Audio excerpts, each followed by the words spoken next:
हाय। हम इग्नो का program code BAPAH का कोर्स कोड BPSC 105, ठीक है, चैप्टर 2, ओके, ये पढ़ रहे हैं। पिछले वीडियो में हमने HRP के ऊपर बात किया था, ह्यूमन रिसोर्सेज प्लानिंग के ऊपर, ठीक है। अब हम इस वीडियो में पढ़ेंगे किस तरह से रिक्रूटमेंट, ट्रेनिंग और प्रमोशन ये किस तरह से किया जाता है, ठीक है, और ये किस आधार पे किया जाता है, और ये किया जाता है बाय द पर्सनल एडमिनिस्ट्रेशन के अंडर, ठीक है। तो इसको हम समझते हैं। चलिए शुरू करते हैं। सबसे पहले हम रिक्रूटमेंट के बारे में पढ़ेंगे, फिर उसके बाद ट्रेनिंग, फिर promotion. Recruitment, once the human resources needs are determine, जैसे हमें ह्यूमन रिसोर्स की ज़रूरत हमें पता चल जाती है तो रिक्रूटमेंट और सिलेक्शन प्रोसेस क्या हो जाता है, स्टार्ट हो जाता है, ओके। तो recruitment is the process of searching for prospective employees and stimulating them to apply for jobs in the organization। तो जैसे हमें ह्यूमन रिसोर्स से हमें ये पता चलता है कि हमें इतना मैन पावर चाहिए, उसके बाद recruitment process, selection process start हो जाती है, और रिक्रूटमेंट प्रोसेस में हम ये बताते हैं कि हमें कितना मैन पावर चाहिए, कितने एम्प्लॉयज़ चाहिए, और हम उसको किस तरह से उसको स्टिमुलेट करेंगे, ये सब चीज़ें किस तरह से हम रिक्रूटमेंट प्रोसेस स्टार्ट करेंगे, ये सब चीज़ें रिक्रूटमेंट प्रोसेस के अंदर आती है। It is a positive function, ये एक पॉजिटिव फंक्शन है which aim at increasing the selection ratio, number of application per job opening, ठीक है। In contrast the selection process is a negative function because it attempt to eliminate applications leaving only the best to be absorb in the organisation. देखिए, ये जो recruitment process है, एक तो ये positive भी प्रोसेस है। क्यों? क्योंकि ये क्या करता है, रिक्रूटमेंट प्रोसेस करता है, जॉब देता है। उसके बाद ये एक वन साइड ये निगेटिव प्रोसेस भी कहा गया है। क्यों? क्योंकि ये क्या करता है, एक फिल्टर लगाता है, जो बेस्ट है उसको सिलेक्ट करता है, बाकी को ये निगलेक्ट करता है। तो ये दोनों टाइप की प्रोसेस हम कह सकते हैं, positive as well as negative. We will study the features and process of recruitment, ठीक है, एक्सटेंसिवली इन यूनिट 9। तो हम यूनिट 9 में ये जो रिक्रूटमेंट प्रोसेस है इसको हम डिटेल में समझेंगे, ठीक है। देखिए, recruitment determine the tone and calibre of the service whether public और प्राइवेट। तो जो रिक्रूटमेंट जो होता है ये डिटरमाइन करता है कि सर्विस में क्या सर्विस के लिए क्या कैपेबिलिटी होनी चाहिए, उसके साथ साथ कितनी रिक्वायरमेंट है, चाहे वो पब्लिक सेक्टर हो या प्राइवेट सेक्टर हो। A faulty recruitment policy inflict a permanent weakness upon the administration.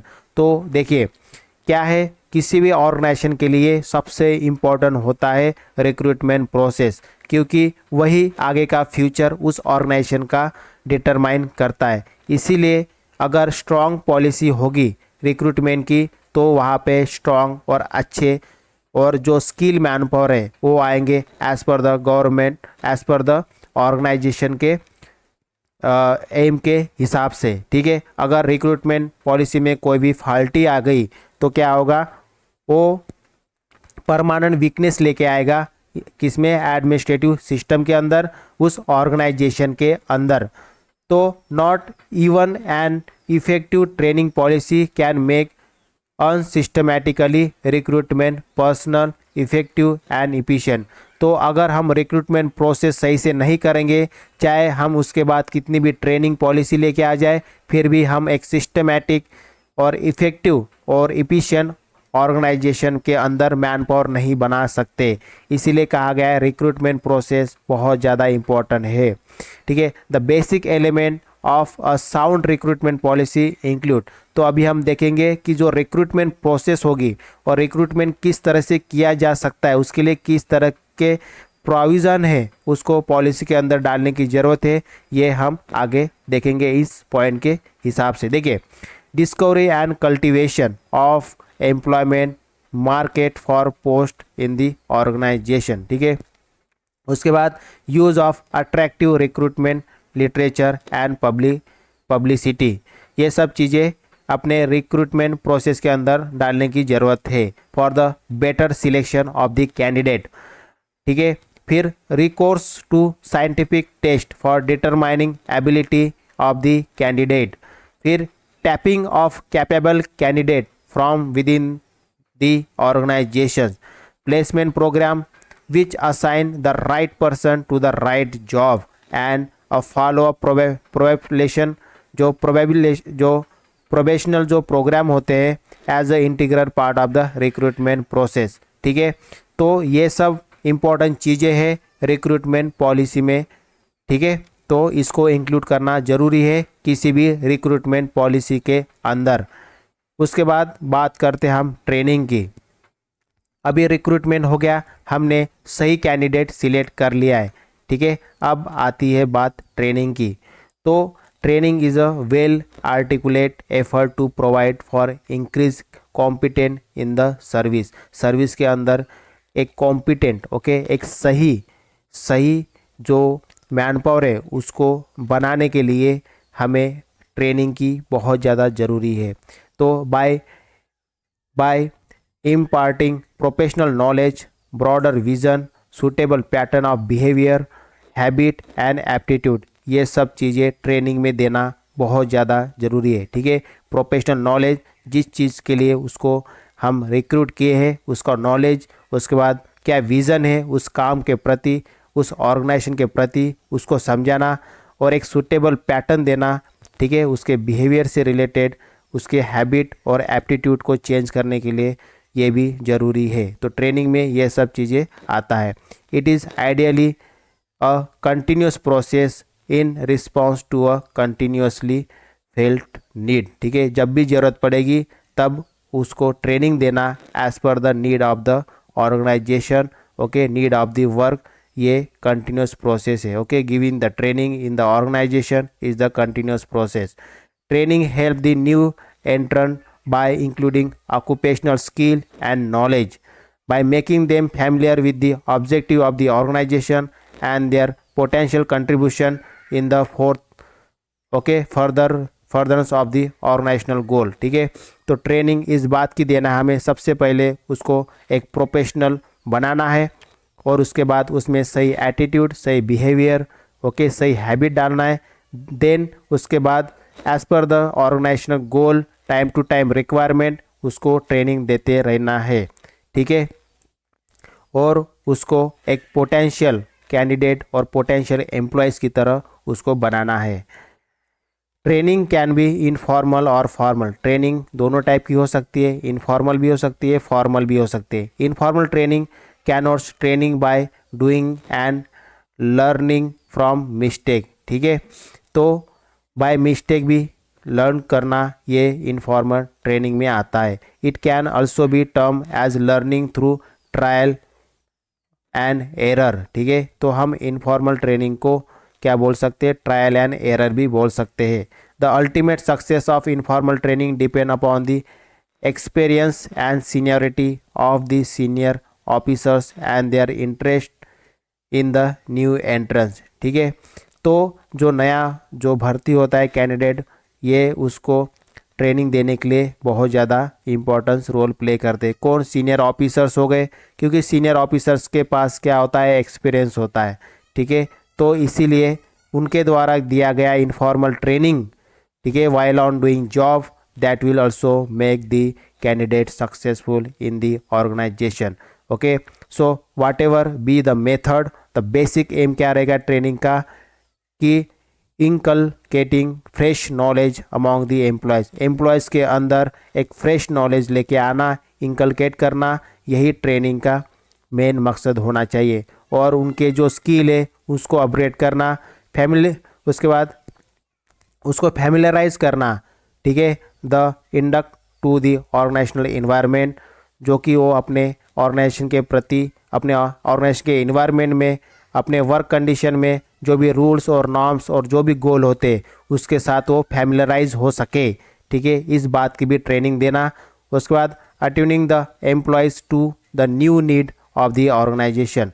ठीक है, अपने ऑर्गेनाइजेशन के जो नए नए नीड होंगी, ज़रूरतें होंगी, उसको बताना है। उसके बाद broadening the view and outlook of employees, maintaining the moral of the employees. Training में एम्प्लॉयज़ का मॉरल भी मेंटेन करना एक ट्रेनिंग का पार्ट होता है। ठीक है, उसके बाद developing novel attitude.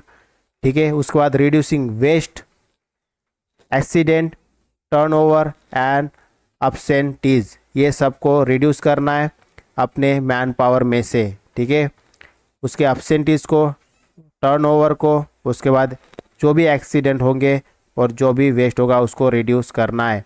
Every administrative system must pay adequate attention to its training requirement. ठीक है, कोई भी ऑर्गेनाइजेशन हो, सभी ऑर्गेनाइजेशन को अपने ट्रेनिंग के ऊपर बहुत ज़्यादा अटेंशन देने की ज़रूरत है। Well train, well aware and skill person are at the very heart of an effective personal system. ठीक है, तो किसी भी ऑर्गेनाइजेशन में अगर हमें अच्छा पर्सनल सिस्टम बनाना है तो उसको वेल ट्रेनिंग देना पड़ेगा, उसको अवेयर रखना पड़ेगा with the day to day update, and उसको स्किल पर्सन बनाना पड़ेगा so that they will contribute more to the organisation as per the need of the organisation. ठीक है, तो हम ट्रेनिंग के बारे में अधिक डिटेल में हम यूनिट 11 में पढ़ेंगे। ठीक है, तो यहाँ पे हमने मेनली क्या पढ़ा कि ट्रेनिंग को, अगर ट्रेनिंग पॉलिसी को अगर मजबूत बनाना है तो हमें ये सब चीज़ें, ठीक है, ये सब चीज़ें उसमें ऐड करने की ज़रूरत होती है। ठीक है, चाहे वो ट्रेनिंग फॉर्मल हो या इनफॉर्मल हो। रिक्रूटमेंट के बाद ट्रेनिंग दे दी हमने, अभी बात आती है प्रमोशन की। ठीक है, प्रमोशन बहुत ज़्यादा ज़रूरी होता है किसी भी ऑर्गेनाइजेशन के एम्प्लॉयज़ के लिए। Another vital function of personal administration is promotion. ठीक है, तो प्रमोशन भी पर्सनल एडमिनिस्ट्रेशन का बहुत इंपॉर्टेंट फंक्शन हो जाता है। The word promote is derive from the Latin expression, ठीक है, प्रोमोर। ठीक है, it means to move forward. तो ये लैटिन वर्ड है, इसका मतलब होता है टू मूव फॉरवर्ड, आगे बढ़ना। Promotion means the advancement of an employees to a job better than the present one in terms of the greater responsibility, more prestige, status, greater skill and increase in pay। ठीक है, promotion का मतलब क्या होता है, उसको ज़्यादा responsibility देना, उसको अच्छा एक कंफर्ट लाइफ देना, प्रेस्टीज देना, स्टेटस देना और ग्रेट स्किल। ठीक है, ये सब, और साथ में सबसे इम्पोर्टेंट इंक्रीजिंग द पे, ये सब आता है प्रमोशन के अंदर। The need for promotion arise from a variety of factors. ठीक है, an organisation is able to retain the service of its personal through promotion. ठीक है, कोई भी ऑर्गेनाइजेशन अपने अंदर जो मैन पावर काम करता है उसको मेंटेन रखना है तो उसको प्रमोशन देना बहुत ज़रूरी है, तभी ऑर्गेनाइजेशन सस्टेन करता है for the long period of time. Lower promotion in the organization are able to attract competent person if the organization makes provisions for its personnel to move higher। ठीक है, ये है a sound policy of promotion foster a feeling of belongingness in the personal contribution toward the continuity in the policies and practice and lead to building up the traditional and conventional in the organization। तो सबसे important होता है किसी भी organisation को sustain होना, किसी भी ऑर्गेनाइजेशन के गोल को अचीव करना, उस ऑर्गेनाइजेशन को सबसे ज़्यादा ध्यान देना होता है अपने प्रमोशन पॉलिसी के तरफ, क्योंकि उनको क्या होता है, मेन जो क्रीम उनकी जो मैन पावर है उसको अगर मेंटेन रखना है तो उनको उनके प्रति भी सोचना पड़ेगा, उस एम्प्लॉयज़ के प्रति भी सोचना पड़ेगा। ठीक है, तभी वो एम्प्लॉयज़ सस्टेन करेगा और उस ऑर्गेनाइजेशन का जो गोल है वो कंटिन्यूसली अचीव होते रहेगा। तो अकॉर्डिंगली, तो इनके अनुसार WF फिलोबाय, इन्होंने कहा, एक स्कॉलर है, इन्होंने कहा कि sound promotion should fulfil the following condition. अगर हमें साउंड प्रमोशन देना है तो ये कंडीशन होना जरूरी है। कैसे? Adoption of standard specifications, setting forth duties and qualification required for promotion in the government service. ठीक है, तो ये कंडीशन फुलफिल होना चाहिए। Classification of this position into distinct class, series, grade and service.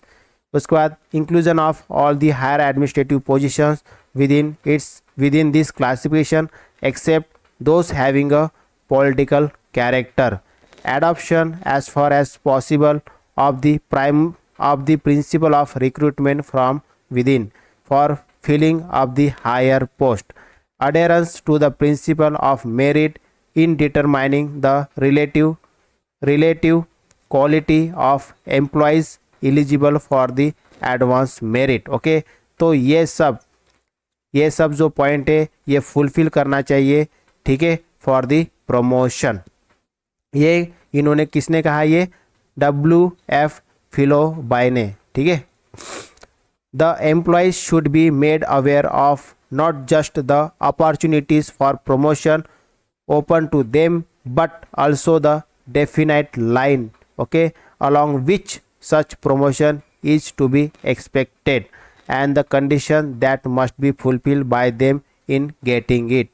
किसी भी एम्प्लॉयज़ के लिए ये ज़रूरी है कि वो प्रमोशन को किस तरह से अचीव करे। प्रमोशन अचीव किया जाता है एक प्रॉपर लाइन के थ्रू, जो ऑर्गेनाइजेशन डिमांड करती है कि इस लाइन के थ्रू अगर कोई जाएगा तो भी वो प्रमोशन पाएगा। तो एम्प्लॉयज़ के लिए ये ज़रूरी है कि जो लाइन निर्धारित किया गया है ऑर्गेनाइजेशन ने फॉर अचीविंग द प्रमोशन, उसी लाइन से वो एम्प्लॉयज़ ट्रैवल करे to get the promotion. Okay, this means that there should be a definite goal before them toward which they can work. Okay, we will study more about promotion in unit 10। Unit 10 में हम promotion के बारे में अधिक में जानेंगे, ठीक है। तो इस वीडियो में हमने मेनली क्या पढ़ा, किस तरह से रिक्रूटमेंट प्रोसेस किया जाता है, क्या ज़रूरत है रिक्रूटमेंट की और क्या असर पड़ेगा अगर हम ऑर्गेनाइजेशन के अंदर रिक्रूटमेंट सही से नहीं करेंगे तो, और साथ में ट्रेनिंग, आफ्टर रिक्रूटमेंट ट्रेनिंग बहुत ज़रूरी है। टाइम टू टाइम अपने एम्प्लॉयज़ को ट्रेनिंग देना as per the government, as per the organisation requirement, ये भी बहुत ज़्यादा ज़रूरी है। एट लास्ट अपने ऑर्गेनाइजेशन में मैन पावर को मेंटेन रखने के लिए, मैन पावर को कंटिन्यूसली मोटिवेट रखने के लिए हमें प्रमोशन देना ज़रूरी है। और किस तरह से कौन से फैक्टर प्रमोशन में काम आएंगे, ठीक है, क्या क्या फैक्टर को ध्यान में रखना है while giving the promotion to their employees, all this we study in this topic, ठीक है। तो हम नेक्स्ट वीडियो में सैलरी स्ट्रक्चरिंग, ठीक है, किस तरह से सैलरी का स्ट्रक्चर बना हुआ है, किस तरह से सैलरी पे किया जाता है एम्प्लॉयज़ को, ठीक है, ये सब चीज़ें हम डिटेल में नेक्स्ट वीडियो में पढ़ेंगे, ठीक है। तो फिलहाल इस वीडियो के लिए इतना ही। Thank you, bye bye.